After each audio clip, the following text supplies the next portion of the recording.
आकाशे तारकं लिंगं पाताले हाटकेश्वरं मृत्युलोके महाकालं लिंगत्रयं नमोस्तुते। अवंतिका अवंतीपुरी प्रातकल्प विशाल स्वर्णशृंग उज्जयिनी ಎಂಬ ಉಜ್ಜಯಿನಿಗೆ ಸ್ವಾಗತ। ಪ್ರಾಚೀನ ಕಾಲದಿಂದ ಉಜ್ಜಯಿನಿಯ ಭೂಮಿ ಸನಾತನ ಸಂಸ್ಕೃತಿಯ ದಿವ್ಯತೆ ಮತ್ತು ಭವ್ಯತೆಯನ್ನು ಇಡೀ ವಿಶ್ವದ ಮುಂದೆ ತೆರೆದಿಟ್ಟಿದೆ। ಅಯೋಧ್ಯ ಮಥುರಾ ಮಾಯಾ ಕಾಶಿ ಕಂಚಿ ಅವಂತಿಕಾ ಪುರಿ ದ್ವಾರಾವತಿ ಚೈವ ಸಪ್ತೈತೆ ಮೋಕ್ಷದಾಯಕಃ। ಅವಂತಿಕಾಪುರಿ ಸನಾತನ ಧರ್ಮದ 7 ನಗರಗಳಲ್ಲಿ ಒಂದಾಗಿದೆ। ಗರುಡ ಪುರಾಣದ ಪ್ರಕಾರ ಅವಂತಿಕಾ ಎಂದರೆ ಇಂದಿನ ಉಜ್ಜಯಿನಿಯನ್ನು ಮೋಕ್ಷವನ್ನು ಒದಗಿಸುವ 7 ನಗರಗಳಲ್ಲಿ ಒಂದೆಂದು ಉಲ್ಲೇಖಿಸಲಾಗಿದೆ।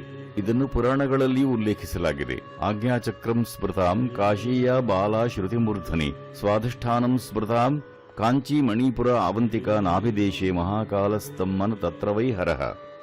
ಅಂದರೆ ಭರತ ವರ್ಷದ ಆಜ್ಞಾಚಕ್ರದಲ್ಲಿ ಕಾಶಿ ಅಂದರೆ ವಾರಾಣಸಿ, ಸ್ವಾಧಿಷ್ಠಾನ ಚಕ್ರದಲ್ಲಿ ಕಾಂಚಿ ಮತ್ತು ಮಣಿಪುರ ಚಕ್ರದಲ್ಲಿ ಅವಂತಿಕಾ ಇದೆ ಮತ್ತು ನಾಭಿದೇಶದಲ್ಲಿ ಭೂತಗಳ ಭಕ್ತಗಣದ ಕಲ್ಪತರು ಶ್ರೀ ಮಹಾಕಾಲೇಶ್ವರ ಸ್ವಾಮಿ ಅಂದರೆ ಸ್ವಯಂ ಶಿವ ನೆಲೆಸಿದ್ದಾನೆ। ಅವಂತಿಯನ್ನು ವಿಷ್ಣುವಿನ ಚರಣ ಎಂದು ಕರೆಯಲಾಗುತ್ತದೆ, ಅಂದರೆ ವಿಷ್ಣುಪದಂ ಎಂದು ಕರೆಯಲಾಗುತ್ತದೆ। ಅಲ್ಲಿ ವಿಷ್ಣುವು 10 ವಿಗ್ರಹಗಳಲ್ಲಿ ಉಪಸ್ಥಿತನಿದ್ದಾನೆ। ಪುಣ್ಯಧಾರವು ಜಗದಾಂಬಾ ತಾಯಿ ಹರಸಿದ್ಧಿಗೆ ಸಹ ಪ್ರಸಿದ್ಧವಾಗಿರುವ ಉಜ್ಜಯಿನಿ ನಗರವಾಗಿದೆ। ಇಲ್ಲಿ ತಾಯಿ ಸತಿಯ ಮೊಣಕೈ ಬಿದ್ದಿತು ಮತ್ತು ಇಂದು ಶಕ್ತಿಪೀಠ ಎಂದು ಪೂಜಿಸಲ್ಪಡುತ್ತದೆ। ಈ ಪವಿತ್ರ ಭೂಮಿಯ ಮೇಲೆ ಶಿವನು 84 ಶಿವಲಿಂಗದ ರೂಪದಲ್ಲಿ ಅಷ್ಟಭೈರವ, 11 ರುದ್ರ, 12 ಆದಿತ್ಯರು, 6 ಗಣೇಶ ಮತ್ತು 24 ದೇವತೆಗಳ ರೂಪದಲ್ಲಿ ನೆಲೆಸಿದ್ದಾರೆ। ಸನಾತನ ಸಂಸ್ಕೃತಿಯ ಉಜ್ವಲ ಪ್ರಕಾಶ ಸ್ತಂಭಗಳಲ್ಲಿ ಸದಾ ಉಜ್ಜಯಿನಿ ಸೇರಿರುತ್ತದೆ। ಉಜ್ಜಯಿನಿಯ ಭೂಮಿ ಮಹಾರಾಜ ವಿಕ್ರಮಾದಿತ್ಯನ ಭೂಮಿಯಾಗಿದೆ। ಇದು ಶ್ರೀಹರಿಯ ನೆಲೆ, ಕಾಳಿದಾಸನ ಕರ್ಮಭೂಮಿ ಅಷ್ಟೇ ಅಲ್ಲ, ಇದು ವರಾಹಮಿಹಿರನಿದ್ದ ಭೂಮಿ। ಪೃಥ್ವಿಯ ನಾಭಿಕೇಂದ್ರವೆಂಬ ಕೀರ್ತಿಯೂ ಇದಕ್ಕಿದೆ। ಪ್ರಾಚೀನ ಕಾಲದಿಂದ ಗೌರವಕ್ಕೆ ಪಾತ್ರವಾದ ಭೂಮಿ ಇದಾಗಿದೆ। ಆದಿಕಾಲದಲ್ಲಿ ಈ ಮಹಾಕಾಲನ ಭೂಮಿಯಿಂದ ಕಾಲಗಣತಿ ಆಗುತ್ತಿತ್ತು। ಸ್ಕಂದ ಪುರಾಣದ ಪ್ರಕಾರ ಈ ಸ್ಥಳವು ನವಗ್ರಹಗಳ ಅಧಿಪತಿಯಾದ ಮಂಗಳನ ಉಗಮಸ್ಥಾನವಾಗಿದೆ। ಮಂಗಳ ಶಿವನಿಂದ ಜನಿಸುತ್ತಾನೆ ಮತ್ತು ಭೂಮಾತೆಯ ಪುತ್ರ ಎಂದು ಕರೆಯಲಾಗುತ್ತದೆ ಮತ್ತು ಇಲ್ಲಿ ಮಂಗಳನಾಥನು ಸ್ವತಃ ಶಿವಲಿಂಗದ ರೂಪದಲ್ಲಿ ಭಕ್ತರ ಕಲ್ಯಾಣವನ್ನು ಮಾಡುತ್ತಿದ್ದಾನೆ। ऐसा हमारे धर्म ग्रंथों में जो दर्शाया गया है 12 जो ज्योतिर्लिंग है, जो 12 स्थान है भारत के, उनको ಜ್ಯೋತಿರ್ಲಿಂಗಗಳಲ್ಲಿ ಇದು ಒಂದಾಗಿದೆ। 3ನೇ ಜ್ಯೋತಿರ್ಲಿಂಗವಾಗಿ ಮಹಾಕಾಲ ಇಲ್ಲಿ ನೆಲೆಸಿದ್ದಾನೆ। ಕಣಕಣದಲ್ಲೂ ಭಗವಂತ ಇದ್ದಾನೆ, ಆದರೂ ಕೆಲವು ಬಿಂದುಗಳಲ್ಲಿ ವಿಶೇಷ ಶಕ್ತಿ ಇರುತ್ತದೆ। ಇದು ಭೂಮಿಯ ಮಧ್ಯಭಾಗ ಎಂದು ಹೇಳಲಾಗುವ ಪಟ್ಟಣವಾಗಿದೆ। ನಾಭಿ ಕೇಂದ್ರವಾಗಿರುವ ಕಾರಣ ಇಲ್ಲಿ ಪ್ರಳಯ ಕಾಲದಲ್ಲೂ ನಾಶ ಆಗುವುದಿಲ್ಲ ಎಂದು ಹೇಳಲಾಗುತ್ತದೆ। प्रलय काल में भी इस भूमि का प्रलय नहीं होता है। ಶಿಪ್ರ ತಟ ಮತ್ತು ಉಜ್ಜಯಿನಿ ಭೂಮಿ ಇತ್ಯಾದಿಗಳು ಕವಿ ವಾಲ್ಮೀಕಿಯಿಂದ ಹಿಡಿದು ಕಶ್ಯಪರವರೆಗೆ ಅನೇಕ ಋಷಿಮುನಿಗಳ ತಪೋಭೂಮಿಯಾಗಿದೆ। ಸಮುದ್ರ ಮಂಥನ ಕಾಲದಲ್ಲಿ ಇಲ್ಲಿ ಅಮೃತ ಕಲಶದ ಹನಿಗಳು ಬಿದ್ದ ಸ್ಥಳವು ಉಜ್ಜಯಿನಿಯಾಗಿದೆ ಮತ್ತು ಅದಕ್ಕಾಗಿಯೇ ಇಲ್ಲಿ ಪ್ರತಿ 12 ವರ್ಷಗಳಿಗೊಮ್ಮೆ ಸಿಂಹಸ್ಥ ಕುಂಭಮೇಳವನ್ನು ನಡೆಸಲಾಗುತ್ತದೆ। ಚಕ್ರವರ್ತಿ ವಿಕ್ರಮಾದಿತ್ಯನ ಆಳ್ವಿಕೆಯಲ್ಲಿ ಸನಾತನ ಕಾಲದಿಂದ ಉಜ್ಜಯಿನಿಯ ಆಳವಾದ ಸಂಬಂಧವನ್ನು ಹೊಂದಿದ್ದು ಉತ್ತುಂಗವನ್ನು ತಲುಪಿದೆ। ಚಕ್ರವರ್ತಿ ವಿಕ್ರಮಾದಿತ್ಯನ ಕಾಲದಲ್ಲಿ ಜ್ಯೋತಿಷ್ಯ ಶಾಸ್ತ್ರದ ಲೆಕ್ಕಾಚಾರಗಳು ಅಲ್ಲಿ ಅಭಿವೃದ್ಧಿ ಹೊಂದಿವೆ। ಪ್ರಳಯೋ ನ ಬಾಧತೆ ತತ್ರ ಮಹಾಕಾಲಪುರಿ, ಅಂದರೆ ಮಹಾಕಾಲನ ನಗರ ಪ್ರಳಯದ ಪ್ರಹಾರದಿಂದಲೂ ಮುಕ್ತವಾಗಿದೆ। ಸಾವಿರಾರು ವರ್ಷಗಳ ಹಿಂದಿನಿಂದಲೂ ಭಾರತದ ಭೌಗೋಳಿಕ ಸ್ವರೂಪ ಭಿನ್ನವಾಗಿತ್ತು। ಆಗಿನಿಂದಲೂ ನಂಬಲಾಗಿರುವ ವಿಷಯ, ಉಜ್ಜಯಿನಿ ಭಾರತದ ಕೇಂದ್ರ ಸ್ಥಾನದಲ್ಲಿದೆ।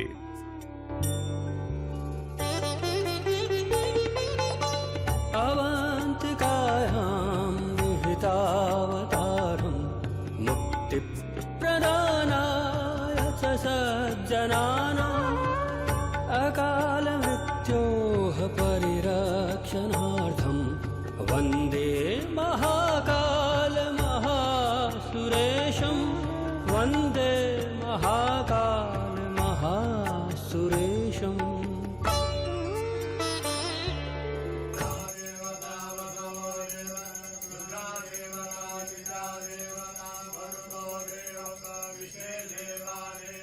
ಶಂಕರನ ಈ ಸಾನ್ನಿಧ್ಯದಲ್ಲಿ ಸಾಮಾನ್ಯವಾದುದೇನೂ ಇಲ್ಲ. ಎಲ್ಲವೂ ಅಲೌಕಿಕ, ಅಸಾಧಾರಣ, ಮರೆಯಲಾಗದ, ನಂಬಲಾಗದ್ದು. ಮಹಾಕಾಲನ ಆಶೀರ್ವಾದ ದೊರೆತರೆ ಸಮಯದ ರೇಖೆಗಳು ಅಳಿಸಿ ಹೋಗುತ್ತವೆ, ಸಮಯದ ಮಿತಿಗಳು ಕಡಿಮೆಯಾಗುತ್ತವೆ ಮತ್ತು ಅನಂತದ ಸಾಧ್ಯತೆಗಳು ಹುಟ್ಟುತ್ತವೆ. ಅಂತ್ಯದಿಂದ ಅನಂತ ಪ್ರಯಾಣ ಪ್ರಾರಂಭವಾಗುತ್ತದೆ. ನಾಭಿಯ ಈ ಶಕ್ತಿಯನ್ನು ವಿಸ್ತರಿಸಲು ಮತ್ತು ಭಗವಾನ್ ಮಹಾಕಾಲೇಶ್ವರನ ದರ್ಶನ, ಪೂಜೆ ಮತ್ತು ಇಡೀ ವಿಶ್ವಕ್ಕೆ ಲಭ್ಯವಾಗುವಂತೆ ಮಾಡಲು ಪ್ರಧಾನಿ ಮೋದಿಯವರು ಮಹಾಕಾಲ್ ಸಂಕೀರ್ಣದ ವಿಸ್ತರಣಾ ಯೋಜನೆಯನ್ನು ರೂಪಿಸಿದರು ಮತ್ತು ಈ ವಿಸ್ತರಣಾ ಕಾರ್ಯ ಮಾರ್ಚ್ 2019ರಲ್ಲಿ ಶುಭಾರಂಭವಾಯಿತು.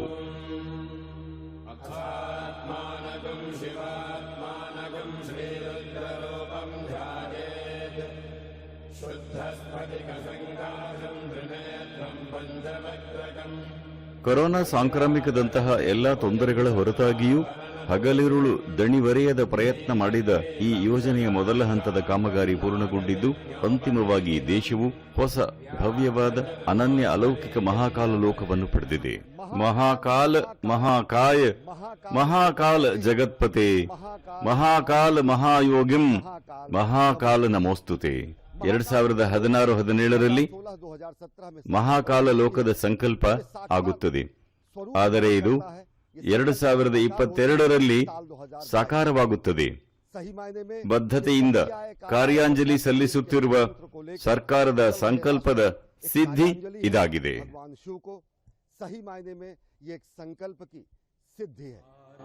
ಶಿವಮಯವಾದ ಈ ಲೋಕ ಅದ್ಭುತ ಮತ್ತು ವಿಹಂಗಮವಾಗಿದೆ. ಇಲ್ಲಿರುವ ಭಿತ್ತಿಚಿತ್ರಗಳು ಶಿವನ ಪುರಾಣದ ಕಥೆಗಳಿಂದ ಪ್ರೇರಿತವಾಗಿವೆ.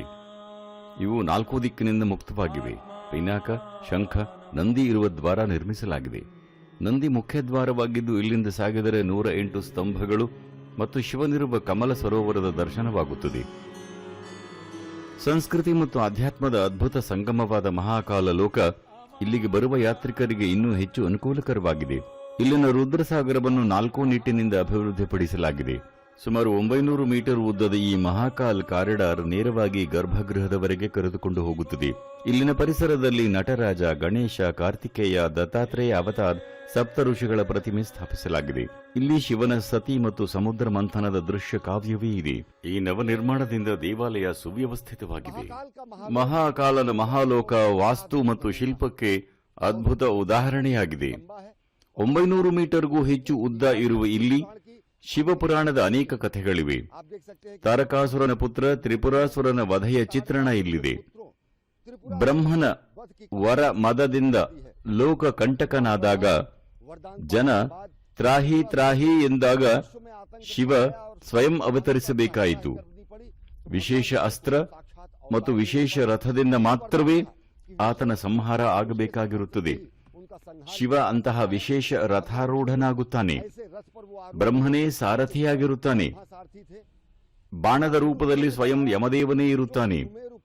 ಇದರ ಚಕ್ರಗಳು ಸೂರ್ಯ ಚಂದ್ರರಿಂದ ಸಂಚಾಲಿತವಾಗಿರುತ್ತವೆ. ಈ ವಿಶೇಷ ರಥ ಏರಿ ಬಂದು ಶಿವ ತ್ರಿಪುರಾಸುರನ ಸಂಹಾರ ಮಾಡಿದ ಸ್ಥಳ ಉಜ್ಜಯಿನಿ. ಇಲ್ಲಿ ಇಂತಹ ಅನೇಕ ಕಥೆಗಳಿವೆ. ಶಿವಲೀಲೆಯನ್ನು ವರ್ಣಿಸುತ್ತವೆ. ಅನೇಕ ಪುರಾಣ ಕಥೆಗಳು ಇಲ್ಲಿನ ಭಿತ್ತಿ ಚಿತ್ರಗಳಲ್ಲಿ ಅನಾವರಣವಾಗಿವೆ. ಪ್ರಧಾನಿಯವರು ಉಜ್ಜಯಿನಿಯಲ್ಲಿ ಋಷಿ ಮುನಿಗಳು ಬ್ರಹ್ಮಾಂಡ ಶಕ್ತಿಯನ್ನು ಸ್ಥಾಪಿಸಿದರು ಎಂದು ಹೇಳಿದರು.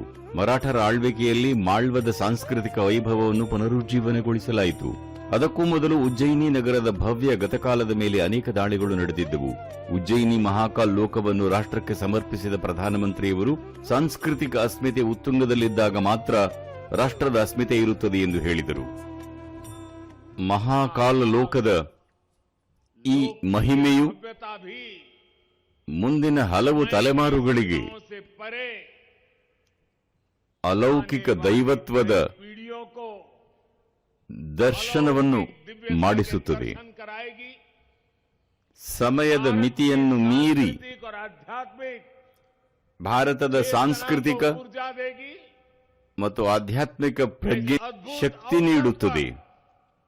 ಈ ಅದ್ಭುತ ಸಂದರ್ಭದಲ್ಲಿ ನಾನು ರಾಜಾಧಿರಾಜ ಮಹಾಕಾಲನ ಪಾದಗಳಿಗೆ ಸಹಸ್ರ ಸಹಸ್ರ ನಮಸ್ಕಾರ ಮಾಡುತ್ತೇನೆ. 13 ಅಖಾಡಗಳ ಸಂತರು ಮತ್ತು ಗಣ್ಯರು ಮತ್ತು ದೇಶಾದ್ಯಂತದ 140ಕ್ಕೂ ಹೆಚ್ಚು ಪಂಥಗಳ ಸಂತರು ಮತ್ತು ವ್ಯಕ್ತಿಗಳು ಈ ಕಾರ್ಯಕ್ರಮದಲ್ಲಿ ಭಾಗವಹಿಸಿ ಅದ್ಭುತ ಸಂತೃಪ್ತಿ ವ್ಯಕ್ತಪಡಿಸಿದರು. ನಮ್ಮೆಲ್ಲರಿಗೂ ಇದು ಒಂದು ಐತಿಹಾಸಿಕ ದಿನ. ಇಂತಹ ದಿವ್ಯ ಅವಕಾಶ ಯುಗದಲ್ಲಿ ಒಮ್ಮೆ ಮಾತ್ರ ಲಭಿಸುತ್ತದೆ. ಇದಕ್ಕಾಗಿ ಸಮಸ್ತ ಸಾಧು ಜನರು ಪ್ರಧಾನಿ ನರೇಂದ್ರ ಮೋದಿ ಅವರಿಗೆ ಧನ್ಯವಾದ ಅರ್ಪಿಸುತ್ತೇವೆ. ಕೈಲಾಸದಲ್ಲಿ ಹೇಗೆ ಶಿವಲೋಕ ಇದೆಯೋ ಅದೇ ರೀತಿ ಉಜ್ಜಯಿನಿಯಲ್ಲಿ ಮಹಾಕಾಲೇಶ್ವರನ ಲೋಕವಿದೆ.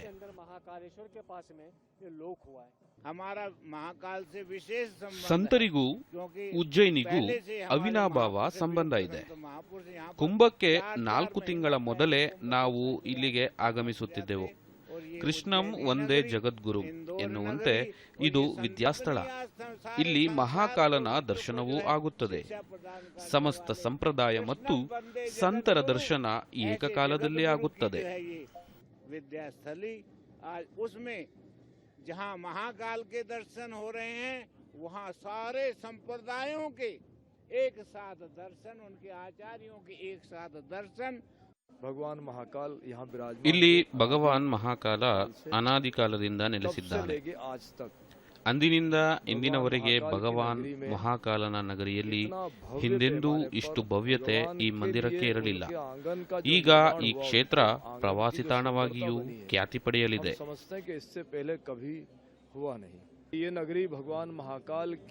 ಇಲ್ಲಿನ ಬಡ ಕುಟುಂಬಗಳಿಗೆ ಇದರಿಂದ ಜೀವನೋಪಾಯವೂ ಆಗಲಿದೆ. ಸಂಭವತಃ ये नगरी अब पर्यटक क्षेत्रों में मानी जाएगी और जो यहाँ गरीब परिवार निवास करते हैं शायद उनको अच्छे से यहाँ व्यवसाय मिल पाएगा. ಇಡೀ ಬ್ರಹ್ಮಾಂಡದಲ್ಲಿ ದಕ್ಷಿಣಾಭಿಮುಖವಾಗಿರುವ ಏಕೈಕ ಸ್ವಾಮಿ ಮಹಾಕಾಲೇಶ್ವರ ತನ್ನ ಬೆಳಗಿನ ಭಸ್ಮಾರತಿಯ ವಿಶಿಷ್ಟ ಶಕ್ತಿಗೆ ಹೆಸರುವಾಸಿ. ಈ ಸನಾತನ ಸಂಪ್ರದಾಯದ ಜವಾಬ್ದಾರಿ ನಿರ್ವಹಿಸಿದ ಮಹಾನಿರ್ವಾಣಿ ಅಖಾಡದ ಮಹಾಂತರು ಸಹ ಈ ವಿಸ್ತರಣಾ ಕಾರ್ಯದ ಬಗ್ಗೆ ಸಂತೃಪ್ತಿ ವ್ಯಕ್ತಪಡಿಸಿದರು. ಮಹಾಕಾಲ್ ಲೋಕದ ನಿರ್ಮಾಣ ನಿಶ್ಚಿತವಾಗಿ ನಮ್ಮ ವೈದಿಕ ಮತ್ತು ಐತಿಹಾಸಿಕ ಪದ್ಧತಿ ಮತ್ತು ಸಂಸ್ಕೃತಿಯ ದರ್ಶನ ಮಾಡಿಸುತ್ತದೆ. ನಿಶ್ಚಿತವಾಗಿ ಮುಂದಿನ ಪೀಳಿಗೆಗೆ ಇಲ್ಲಿ ಭಗವಾನ್ ಶಿವನ ಲೀಲೆಗಳನ್ನು ತಿಳಿಯಲು ನೆರವಾಗುತ್ತದೆ. ಭಾರತದ ಸಾಂಸ್ಕೃತಿಕ ತತ್ವಶಾಸ್ತ್ರ ಮತ್ತೊಮ್ಮೆ ಉತ್ತುಂಗವನ್ನು ತಲುಪುತ್ತಿದೆ ಮತ್ತು ವಿಶ್ವಕ್ಕೆ ಮಾರ್ಗದರ್ಶನ ನೀಡಲು ಸಿದ್ಧವಾಗುತ್ತಿದೆ ಎಂದು ಪ್ರಧಾನಮಂತ್ರಿಯವರು ವಿಶ್ವಾಸ ವ್ಯಕ್ತಪಡಿಸಿದರು. ಒಂದು ರಾಷ್ಟ್ರದ ಸಾಂಸ್ಕೃತಿಕ ವೈಭವ ಇಷ್ಟು ವಿಶಾಲ ಯಾವಾಗ ಆಗುತ್ತದೆಂದರೆ ಅದರ ಯಶಸ್ಸಿನ ಪತಾಕೆಯು ವಿಶ್ವ ವೇದಿಕೆಯಲ್ಲಿ ಮೊಳಗಿದಾಗ ಮಾತ್ರ ಆಗುತ್ತದೆ. ಮತ್ತು ಯಶಸ್ಸಿನ ಶಿಖರವನ್ನು ತಲುಪಲು ರಾಷ್ಟ್ರವು ತನ್ನ ಸಾಂಸ್ಕೃತಿಕ ಎತ್ತರವನ್ನು ಮುಟ್ಟುವುದು ಅವಶ್ಯಕವಾಗಿದೆ. ಅದರ ಅಸ್ಮಿತೆಯೊಂದಿಗೆ ಹೆಮ್ಮೆಯಿಂದ ನಿಲ್ಲಬೇಕು.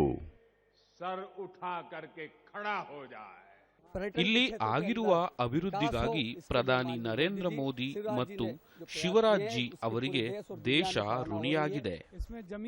ಪ್ರಧಾನಿ ಮೋದಿ ಮತ್ತು ನಮ್ಮ ಮುಖ್ಯಮಂತ್ರಿ ಶಿವರಾಜ್ ಜಿ ಅವರ ಸಹಯೋಗದಲ್ಲಿ ಉತ್ತಮ ಕಾರ್ಯ ಆಗಿದೆ.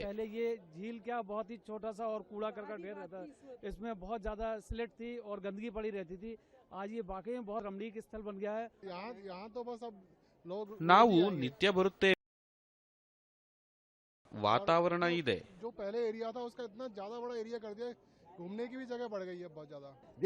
ಇಲ್ಲಿನ ನಿವಾಸಿಗಳು ಭಕ್ತಾದಿಗಳು ಎಷ್ಟು ಆಹ್ಲಾದತೆಯನ್ನು ಹೊಂದಿದ್ದಾರೆ ಎಂಬುದನ್ನು ನೋಡಬಹುದು. ಇಲ್ಲಿರುವ ವಾತಾವರಣ ದೀಪಾವಳಿಗೆ ಮೊದಲೇ ದೀಪಾವಳಿ ಬಂದಿದೆ ಎನಿಸುತ್ತದೆ, ಏಕೆಂದರೆ ಮಹಾಕಾಲನ ಲೋಕಾರ್ಪಣೆಯಾಗಿದೆ. ಉಜ್ಜಯಿನಿಯ ಮಹಿಮೆ ಮತ್ತು ಗರಿಮೆಯನ್ನು ಹೊಸ ರೀತಿಯಲ್ಲಿ ಹೆಚ್ಚಿಸಲಾಗುತ್ತಿದೆ ಎಂಬ ವಿಶ್ವಾಸ ಮೂಡಿದೆ. और पूर्णता प्रदान की जा रही है. ಉಜ್ಜಯಿನಿಯ ಸ್ಮಾರ್ಟ್ ಸಿಟಿ ಯೋಜನೆಯಡಿ ಮಹಾಕಾಲ್ ಸಂಕೀರ್ಣದ ನಿರ್ಮಾಣ ಕಾರ್ಯ ನಡೆಯುತ್ತಿದೆ. 2ನೇ ಹಂತದ ಕೆಲಸವು ನಿರಂತರವಾಗಿ ನಡೆಯುತ್ತಿದೆ. ಇದು ಉಜ್ಜಯಿನಿ ನಗರ ಮತ್ತು ಸುತ್ತಮುತ್ತಲಿನ ಪ್ರದೇಶಗಳನ್ನು ಪರಿವರ್ತಿಸುತ್ತಿದೆ. ಉಜ್ಜಯಿನಿಯ ಜಿಲ್ಲಾಧಿಕಾರಿ ಆಶೀಶ್ ಸಿಂಗ್ ನಮ್ಮೊಂದಿಗಿದ್ದಾರೆ. ಸರ್, ಇಂದು ನಾವು ದಿವ್ಯ ಭವ್ಯವಾಗಿ ಮೂರ್ತಿ ಬೆತ್ತಿರುವ ದೇವಾಲಯ ಪರಿಸರ ನೋಡುತ್ತಿದ್ದೇವೆ. ಸ್ವರ್ಗವೇ ಭೂಮಿಗೆ ಇಳಿದಿದೆ. ಇದು ಹೇಗೆ ಆರಂಭವಾಯಿತು ಮತ್ತು ಹೇಗೆ ಸಾಕಾರವಾಯಿತು? जब माननीय मुख्यमंत्री जी ने सिंगस के दौरान ये ಮಾನ್ಯ ಮುಖ್ಯಮಂತ್ರಿಗಳು ಮಹಾಕಾಲ ಮಂದಿರದ ಪರಿಸರಕ್ಕೆ ಭವ್ಯತೆ ನೀಡಬೇಕು ಎಂದು ಮುಖ್ಯಮಂತ್ರಿ ತಿಳಿಸಿದ್ದರು. उसके बाद जो उन्होंने निर्देश दिए थे, जो उन्होंने ಆ ದೃಷ್ಟಿಕೋನದಲ್ಲಿ ಡಿಪಿಆರ್ ಮಾಡಲಾಯಿತು. ಅದಕ್ಕೆ ಸಂಪುಟದ ಅನುಮೋದನೆ ದೊರೆಯಿತು. ನಂತರ ಟೆಂಡರ್ ಕರೆಯಲಾಯಿತು. कैबिनेट के अप्रूवल के बाद में फिर 2018 में जिसका टेंडर हुआ था. सर अगर देखें तो ये पहला ಮೊದಲ ಚರಣದ ವಿಶೇಷತೆ ಏನು? विशिष्टताएं क्या है, क्या क्या वैशिष्ट है पहले चरण का? देखिए, पहले चरण की अगर बात करें तो इसको पूरी तरीके ಮೊದಲ ಚರಣದಲ್ಲಿ ಯಾತ್ರಿಕರಿಗೆ ಸೌಕರ್ಯ, ಸೌಲಭ್ಯ ಒದಗಿಸಲು ಗಮನ ಹರಿಸಲಾಗಿದೆ.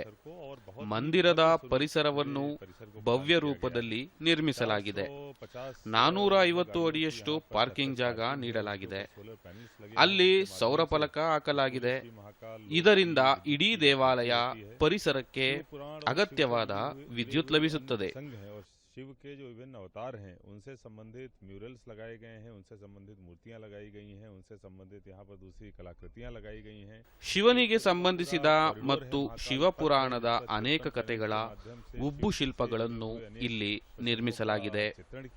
ಮಹಾಕಾಲಪಥ, ಪೂರ್ಣ ಕಾರಿಡಾರ್ ಶಿವ ಪ್ರಸಂಗಗಳಿಂದ ಕೂಡಿದ್ದು, ಮಹಾಕಾಲವನದ ಬಗ್ಗೆ ಮಾತನಾಡುವುದಾದರೆ ಮಹಾಕವಿ ಕಾಳಿದಾಸ ಕೂಡ ಇದರ ವರ್ಣನೆ ಮಾಡಿದ್ದಾರೆ.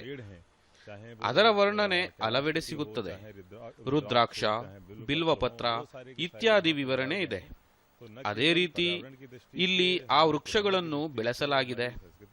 ಇದು ಪರಿಸರದ ದೃಷ್ಟಿಯಿಂದಲೂ ಮಹತ್ವದಾಗಿದೆ.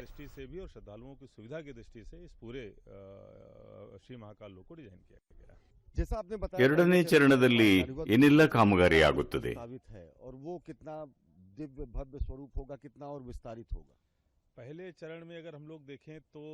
ಮೊದಲ ಚರಣದಲ್ಲಿ ನಾವು ಉತ್ತರದ ಶಿಖರ ಮತ್ತು ರುದ್ರಸಾಗರದ ಭಾಗವನ್ನು ವಿಸ್ತರಿಸಿದ್ದೇವೆ.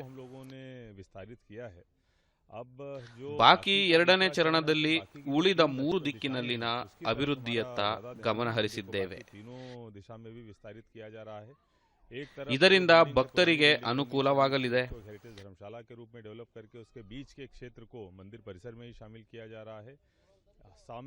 ನಿಶ್ಚಿತವಾಗಿ ಇದರ ವಿನ್ಯಾಸ ಮುಖ್ಯಮಂತ್ರಿಗಳ ಕಲ್ಪನೆಗೆ ಅನುರೂಪವಾಗಿದೆ. सिंहस्थ की आपने बात की, अगर देखें तो पिछले सिंहस्थ में इसकी संकल्पना हुई. क्या मानते हैं अगले सिंहस्थ को लेकर ये पूरा का पूरा आधारभूत संरचना एक विलक्षण क्षमतावान आयोजन के लिए आपको सुसज्जित करता है? देखिए, निश्चित रूप से ಇಲ್ಲಿ ಮಾಡಲಾಗಿರುವ ವಿನ್ಯಾಸ ಇಲ್ಲಿಗೆ ಬರುವ ಭಕ್ತಾದಿಗಳಿಗೆ ಉತ್ತಮ ಸೌಕರ್ಯ ಒದಗಿಸುತ್ತದೆ, ವಿಶೇಷ ಅನುಭವ ನೀಡುತ್ತದೆ. अवसरों के लिए और खासतौर पर सिंहस्थ के लिए भी हम लोग एक दृष्टिकोण रखें इसके विकास के समय.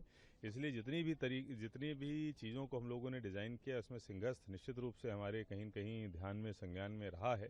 और न केवल आगे आने वाला सिंहस्थ बल्कि उससे आगे आने वाले भी जो 2-3 सिंहस्थ हैं उनमें जितने भी संख्या में श्रद्धालु आ जाएं, हमारी व्यवस्थाएं, हमारी जो संरचनाएं विकसित हो रही हैं, आराम से सभी को हम लोग बहुत सुविधाजनक ढंग से न केवल दर्शन करा पाएंगे बल्कि एक अलग एक्सपीरियंस लेके सभी श्रद्धालु यहाँ से जाएंगे.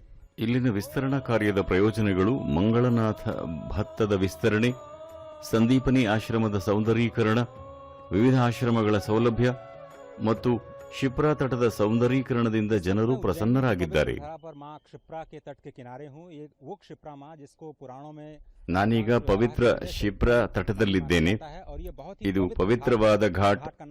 ಇದಕ್ಕೆ ರಾಮ್ ಘಾಟ್ ಎನ್ನುತ್ತಾರೆ. ಭಗವಾನ್ ಶ್ರೀರಾಮ ಸ್ವತಃ ಇಲ್ಲಿ ಬಂದು ತಮ್ಮ ತಂದೆಯ ಶ್ರಾದ್ದ ಮಾಡಿದ್ದರು ಎನ್ನಲಾಗುತ್ತದೆ.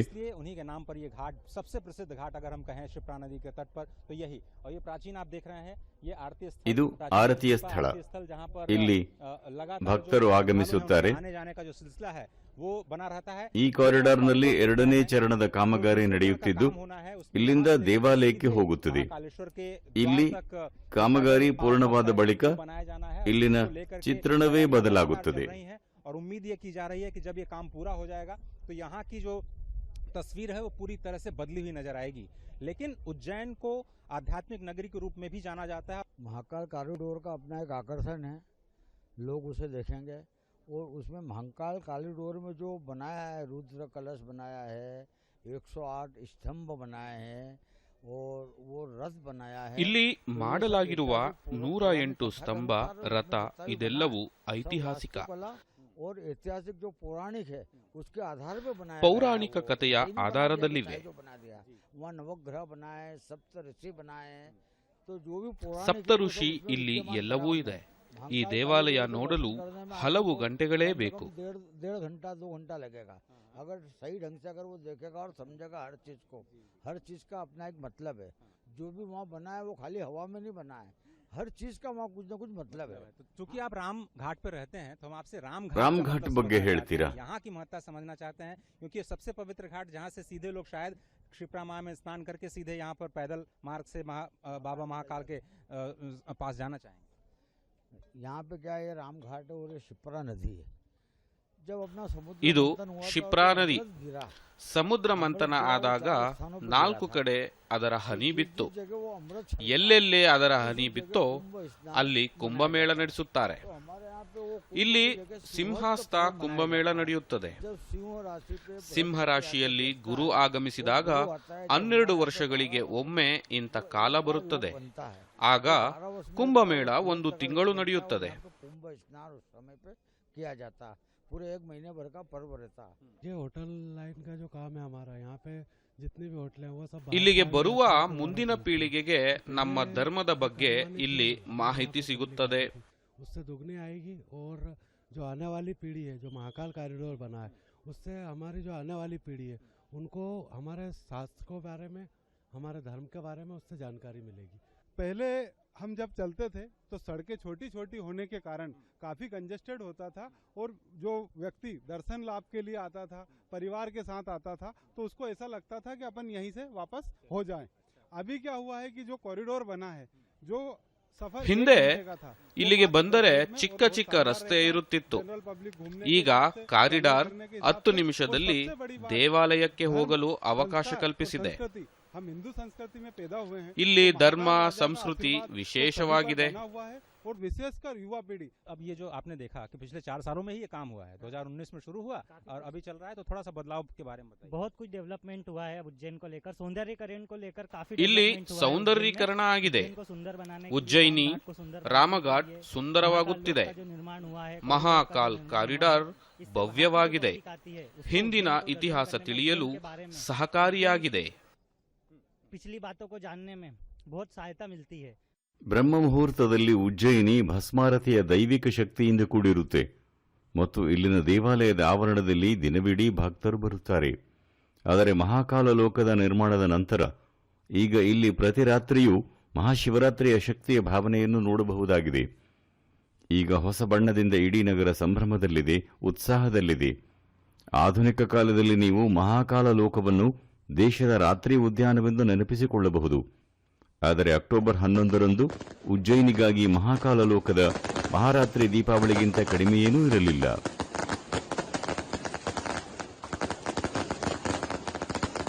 वेद वेद के मंत्र मंत्र में, मंत्र मंत्र की पंक्ति पंक्ति में, पंक्ति पंक्ति के शब्द शब्द में, शब्द शब्द के अक्षर स्वर में, दिव्य ज्ञान आलोक प्रदीपित, सत्यम शिवम सुंदरम शोभित।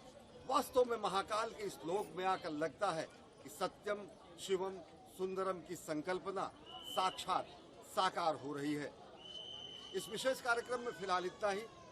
मुझे अश्विनी मिश्र और मेरे सहयोगी अजय मिश्र और कैमरा पर्सन स्मृति रंजन मोहापात्रा को दीजिए इजाजत। देश और दुनिया की ताजा तरीन खबरों के लिए देखते रहिए डीडी न्यूज।